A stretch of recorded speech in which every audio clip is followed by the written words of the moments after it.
Bum bum bum bum bum bum bum bum bum bum bum bum. The Peter Dislike Show. Bum bum bum bum bum bum. But we got to do that again. I finally found the good way to swing and to transition into saying the Peter Dislike. Let's do it again. Bum bum bum bum bum bum bum bum bum bum bum bum. The Peter Dislike Show. Bum bum bum bum bum bum bum. I'm gonna have to create a holiday version of Peter Dislike Show. I can make it sound more like a Christmas carol. I'm gonna work on that later tonight. We got a Christmas party tomorrow, so I'm gonna sing it for that. But I got one more New Year's resolution to make, and this one relates to what I've been doing over the last couple of months. So as you guys know, the last couple of months, I offered a number of friends a reward for anybody who can set me up on a blind date. And I got mixed responses to that. Some people thought it was clever, other people thought I was crazy, and most people had an extreme view of that in one way or another. But here's why I did it, regardless of how people feel.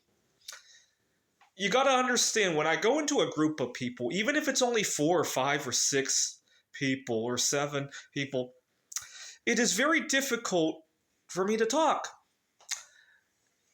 To give you an example, one night I was with a group of 8 people, 7 people at a meetup group, and there was a discussion about how tariffs would affect people. Most of these people were Harris supporters, so they were talking about how angry they were about tariffs.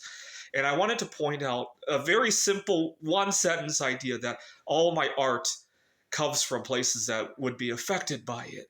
I couldn't even say that. Everybody talked over me. I could get 2 words out, and that was it, right?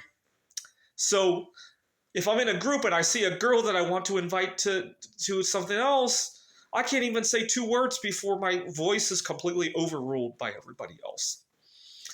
And so what's wrong with offering a friend a few $100 to see if there's another girl who may also suffer from this problem, and the 2 of us can talk one-on-one, and we can get heard, right? It's not going to guarantee a second date, obviously. It's not going to guarantee any sort of relationship, but it does allow us to get entire sentences out there, right? Does it not? What's wrong with that?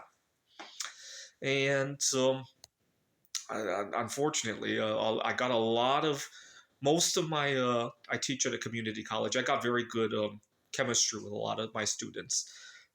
They come to me with their personal issues, and I talk to them about that too. And so 2 of my students also had relationship drama, and I made them feel good by telling them my relationship drama.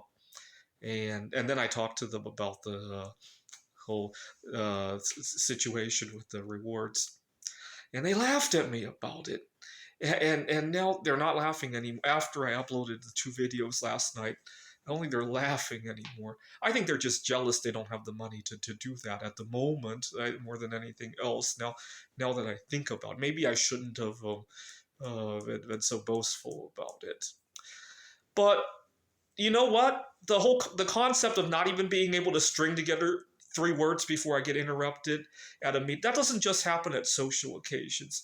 I was teaching at a different college, and I had I had a similar problem. I was working at a technology company at one point, and I had a similar problem.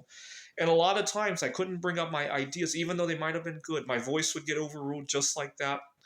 And then eventually the idea would surface, but it would become somebody else's idea.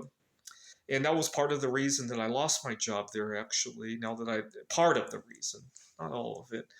And a lot of times I took a lot of heat for things that were not necessarily completely my fault. At my previous job at a technical college, Washington Technology University, I had a falling out with a colleague. My colleague had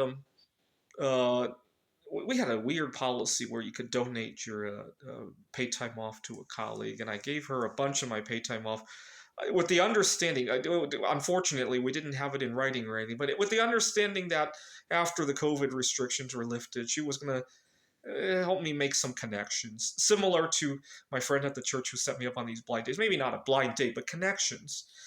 And she had some maternity leave issues. I gave it to her, or her sister was sick and she had to take care of their kids.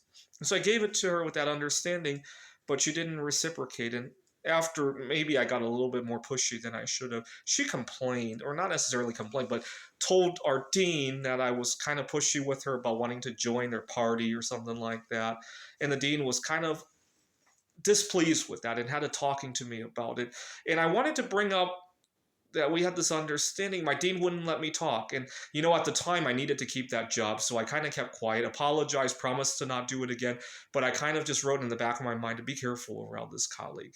After we both lost our job, that's when I really started to boast about her on both on the channel and also to a bunch of our other colleagues, and how upset I was about the situation. And I wish I had more. Part of the reason I didn't stand my ground at the time was I didn't have a whole lot of other options. That was my only job. I didn't have a whole lot of savings and investments like I do today. And it kind of hurt now looking back at it. And I also learned to either keep things in writing or be careful about who you help, right? Or do it a little bit at a time, right? Not give her the entire vacation package, but maybe 1 or 2 vacation days at a time, right? All right, so I learned to be a little bit more outspoken and to learn to also secure my own position a little bit better so that I could be a little bit more outspoken. Now that I have a couple of friends, solid friends, next time I get interrupted at a party, maybe I'll say, "Excuse me, I'm not finished yet," and not let the conversation slide away, right? And if they refuse to let me finish, maybe I can afford to leave that group of friends, right? Just like if I could afford to walk out of WTU, that entire complaint issue would have been a whole different story, right? This is the Peter Like Show. Bum bum bum bum bum bum bum bum bum bum bum bum. The Peter Like Show. Bum bum bum bum bum bum bum.